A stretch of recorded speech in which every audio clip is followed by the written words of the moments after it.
নমস্কাৰ এই মুহূৰ্তত আহি পৰিছে সন্ধিয়াৰ কেইবাটাও গুৰুত্বপূৰ্ণ খবৰ। আজি হৈছে 29 জানুৱাৰী। এইমাত্ৰ অসমৰ মুখ্যমন্ত্ৰী ডক্টৰ হিমন্ত বিশ্ব শৰ্মাই লাখপতি বাইদেউৰ একাউণ্টত 10,000 টকা সোমাই দিবলৈ কেইবাটাও নিৰ্দেশনা প্ৰদান কৰিছে। লগতে পিএম কিষাণৰ প্ৰতিজন হিতাধিকাৰীৰ একাউণ্টত চৰকাৰে সোমাই দিব 4,000 টকা। অসমৰ মুখ্যমন্ত্ৰী ডক্টৰ হিমন্ত বিশ্ব শৰ্মাই পঞ্চায়ত নিৰ্বাচনক লৈ কেইবাটাও নতুন নিয়ম সলনি কৰি দিলে। কেতিয়া হ'ব পঞ্চায়ত নিৰ্বাচন? লগতে লাখ লাখ মহিলাৰ একাউণ্টত চৰকাৰে সোমাই দিব অৰুণোদয় আঁচনিৰ 1250 টকাকৈ। মাজত মাত্ৰ কেইটাদিনমান বাকী আছে। লগতে ৰেচন কাৰ্ড থাকিলে জনতাই লাভ কৰিব প্ৰতি মাহতে 2,100 টকা। যদি আপোনাৰ ৰেচন কাৰ্ড আছে আপোনাৰ বাবে এটা ভাল খবৰ। লগতে কেইবাটাও ৰাজনৈতিক খবৰৰ লগতে অৰাজনৈতিক খবৰ যুগুত কৰা হৈছে আজিৰ দিনটোত। গোটেই অসম তথা ভাৰতৰ বিভিন্ন প্ৰান্তৰ পৰা যুগুত হৈছে কেইবাটাও ডাঙৰ খবৰ। এনেবোৰ খবৰ নিতৌ পাই থাকিবলৈ চেনেলটি ছাবস্ক্ৰাইব কৰি ভিডিঅ'টো এটা লাইক কৰিবলৈ নাপাহৰিব। আজিৰ আমাৰ প্ৰথম গুৰুত্বপূৰ্ণ খবৰ হৈছে অসমবাসীৰ বাবে এটা ডাঙৰ খবৰ। লাখপতি বাইদেউক লৈ কেইবাটাও গুৰুত্বপূৰ্ণ সিদ্ধান্ত গ্ৰহণ কৰিছে অসমৰ মুখ্যমন্ত্ৰী ডক্টৰ হিমন্ত বিশ্ব শৰ্মাই। বাছনিভুক্ত মহিলাই শীঘ্ৰে লাভ কৰিব 10,000 টকা একাউণ্টত। বহাগ বিহুৰ পূৰ্বে লাখপতি আঁচনিৰ বাছনিভুক্ত হিতাধিকাৰীৰ বাবে এটা ভাল খবৰ আহি পৰিব। প্ৰথমতে বাছনিভুক্ত মহিলাই লাভ কৰিব 10,000 টকা একাউণ্টত আৰু মাত্ৰ কেইটামান দিন পিছতে লাভ কৰিব লাখ লাখ মহিলাৰ একাউণ্টত প্ৰথম কিস্তি 10,000 টকা। ইয়াৰ পিছতে লাভ কৰিব দ্বিতীয় কিস্তি 25,000 টকা। পৰৱৰ্তী সময়ত লাভ কৰিব 15,000 টকা। এই আঁচনিৰ জৰিয়তে প্ৰতিগৰাকী মহিলা হৈ পৰিব মহালাখপতি। ইতিমধ্যে সম্পন্ন হৈছে বাছনি প্ৰক্ৰিয়া। এই মাহৰ ডিবিটি যোগে লাখ লাখ মহিলাৰ একাউণ্টত সোমাব টকা আৰু ডিবিটি যোগে প্ৰত্যেকগৰাকী মহিলাৰ একাউণ্টত 10,000 টকা সোমাই দিব অসমৰ মুখ্যমন্ত্ৰী ডক্টৰ হিমন্ত বিশ্ব শৰ্মাৰ চৰকাৰখনে।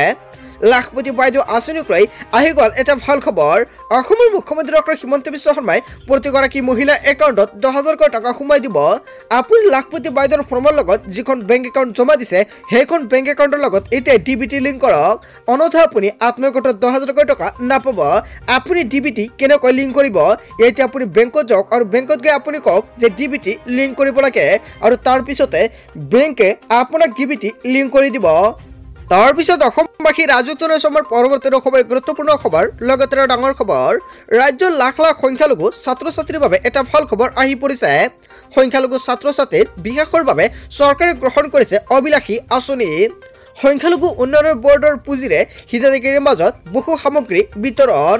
কাৰ্বি আংলং জিলাত 2টা পেপাৰ ফ্লেট মেকিং মেচিনো প্ৰদান কৰা হৈছে।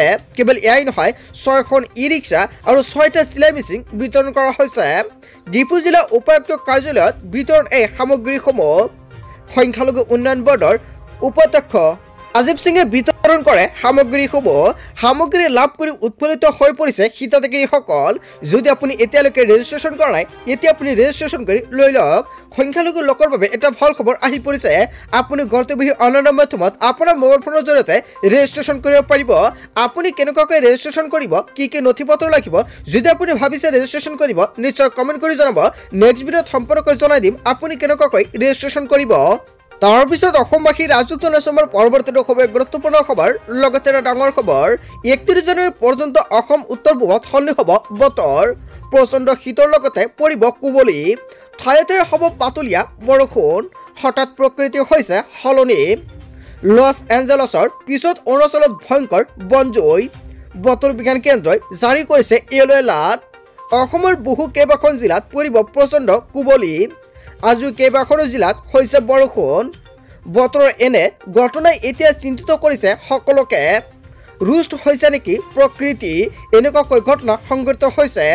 ক'ৰবাত যদি বনজুই, ক'ৰবাত আকৌ বৰফৰ বৰষুণ আৰু আন ক'ৰবাত আকৌ বতৰৰ কালৰূপ। হয় বন্ধু বান্ধৱীসকল, আপোনাৰ জিলাৰ অৱস্থাটো কেনেকুৱা নিশ্চয় কমেণ্ট কৰি জনাব। তাৰপিছত অসমবাসী ৰাজত্ব অসমৰ পৰৱৰ্তী গুৰুত্বপূৰ্ণ খবৰ লগতে ডাঙৰ খবৰ। ধুবুৰীত অবৈধ অট্টালিকাত চলিছে প্ৰশাসনৰ বুলডোজাৰ। ধুবুৰী গৌৰীপুৰ উন্নয়ন প্ৰাধিকৰণে চলাইছে উচ্ছেদ অভিযান। প্ৰশাসনৰ অনুমতি অবিহনে নিৰ্মাণ কৰিছিল অবৈধ অট্টালিকা। অবৈধ বিল্ডিঙৰ বাবে প্ৰশাসনে 4বাৰকৈ জাৰি কৰিছিল জাননী। প্ৰশাসনৰ জাননীক অৱমাননা কৰি কোনো গুৰুত্ব নিদিয়াই এই অভিযোগ উত্থাপিত হয়। বন্ধু বান্ধৱীসকল, এটা গুৰুত্বপূৰ্ণ অভিযোগ উত্থাপিত হৈছে। ইয়াৰ বিষয়ত আপুনি কি ক'ব?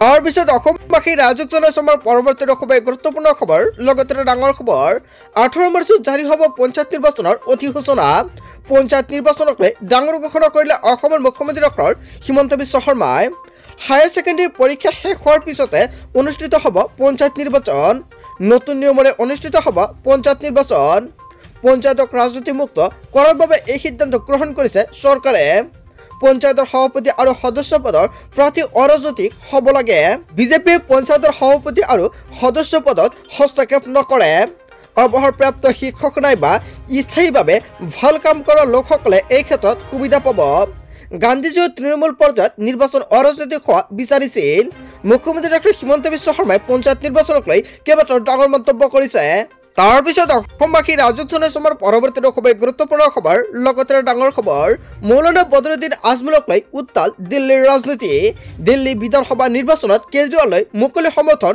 আজমলৰ দিল্লীবাসীক ধৰ্মনিৰপেক্ষ আপক ভোট দিবলৈ আহ্বান আজমলৰ কেজৰিৱালৰ কামে উপকৃত কৰিছে জনতাক এই দাবীৰ পিছতে জাঙুৰ খাই উঠিছে বিজেপি চৰকাৰ অবৈধ বাংলাদেশেৰ সমৰ্পিত দল এআইইউডিএফ বুলি মন্তব্য কৰিছে আসলতে অবৈধ বাংলাদেশেৰ সমৰ্থিত দল নেকি এআইইউডিএফ আৰু সেই এআইইউডিএফৰ আজমলে আপক সমৰ্থন কৰা কথাই কি বুজায় মিনি বাংলাদেশৰ দৰে ঠাইৰ পৰা সাংসদ হৈছিল আজমল বাংলাদেশেৰ ভোটেৰে নিৰ্বাচন জিকিব বিচাৰিছে আম আদমি পাৰ্টিয়ে সেইবাবে আজমলৰ সমৰ্থন বিচাৰিছে অৰবিন্দ কেজৰিৱালে মৌলানা বদৰুদ্দিন আজমলক লৈ উত্তাল দিল্লীৰ ৰাজনীতি হয় বন্ধুসকল এটা বিগ পলিটিকেল আপডেট মুকলি আহিছে ইয়াৰ বিষয়ত আপুনি কি ক'ব তাৰ পিছত অসমবাসী ৰাইজক জনাইছো আমাৰ পৰৱৰ্তী খুবেই গুৰুত্বপূৰ্ণ খবৰ লগতে ডাঙৰ খবৰ ৰাজ্যৰ চৰকাৰী কৰ্মচাৰীলৈ অসমৰ মুখ্যমন্ত্ৰী ডক্টৰ হিমন্ত বিশ্ব শৰ্মাৰ বৃহৎ ঘোষণা এপ্ৰিলত সামৰণি পৰিব নিউ পেঞ্চন স্কিমৰ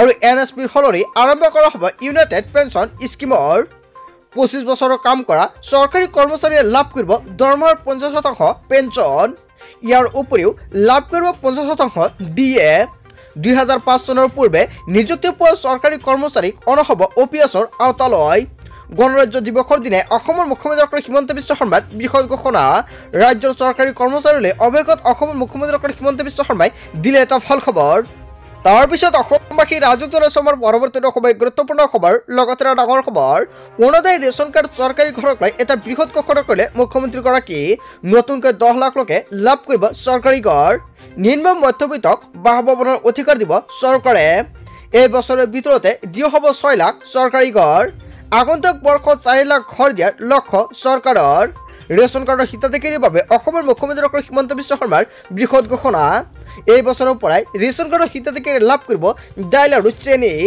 অৰুণোদয় হিতাধিকাৰীৰ সংখ্যা বৃদ্ধি কৰিব চৰকাৰে 40 লাখলৈকে বৃদ্ধি হ'ব অৰুণোদয় হিতাধিকাৰীৰ সংখ্যা গণৰাজ্য দিৱসৰ দিনে অসমৰ মুখ্যমন্ত্ৰী ডক্টৰ হিমন্ত বিশ্ব শৰ্মাৰ ডাঙৰ ঘোষণা অৰুণোদয় ৰেচন কাৰ্ড চৰকাৰী ঘৰক লৈ আজিৰ দিনত অসমৰ মুখ্যমন্ত্ৰী ডক্টৰ হিমন্ত বিশ্ব শৰ্মাই আকৌ কেইবাটাও গুৰুত্বপূৰ্ণ সিদ্ধান্ত গ্ৰহণ কৰিছে যদি আপুনি এইসমূহ সুবিধা পোৱা নাই নিশ্চয় কমেণ্ট কৰি জনাব আপুনি এইসমূহ সুবিধা কেনেকৈ ল'ব পাৰিব নিশ্চয় নেক্সট ভিডিঅ'ত সম্পৰ্ক জনাই দিম তাৰ পিছত অসমবাসী ৰাইজক জনাইছো আমাৰ পৰৱৰ্তী খুবেই গুৰুত্বপূৰ্ণ খবৰ লগতে ডাঙৰ খবৰ মুছলমান লোকসকলক বদনাম নকৰিব মুছলমান লোকসকলক এনে বদনাম কৰিব নালাগে অসমৰ মুখ্যমন্ত্ৰী ডক্টৰ হিমন্ত বিশ্ব শৰ্মাই কেইবাটাও ডাঙৰ মন্তব্য কৰিছে আজিৰ দিনত কোনো মুছলমানে তিনিটাকৈ বিয়া নকৰায় আৰু আজিৰ দিনত এটাতকৈ অধিক বিয়া নকৰে মুছলমানসকলে মুছলমানৰ মাজত তিনিটা বিয়া কৰা লোক নাই বুলি ক'ব পাৰি মুছলমানক এনে বদনাম কৰা সকলে অসমৰ মুখ্যমন্ত্ৰী ডক্টৰ হিমন্ত বিশ্ব শৰ্মাৰ কঠোৰ বাৰ্তা মুছলমান লোকসকলক বদনাম নকৰিব এনেকুৱাকৈ অসমৰ মুখ্যমন্ত্ৰী ডক্টৰ হিমন্ত বিশ্ব শৰ্মাই হুংকাৰ প্ৰদান কৰিছে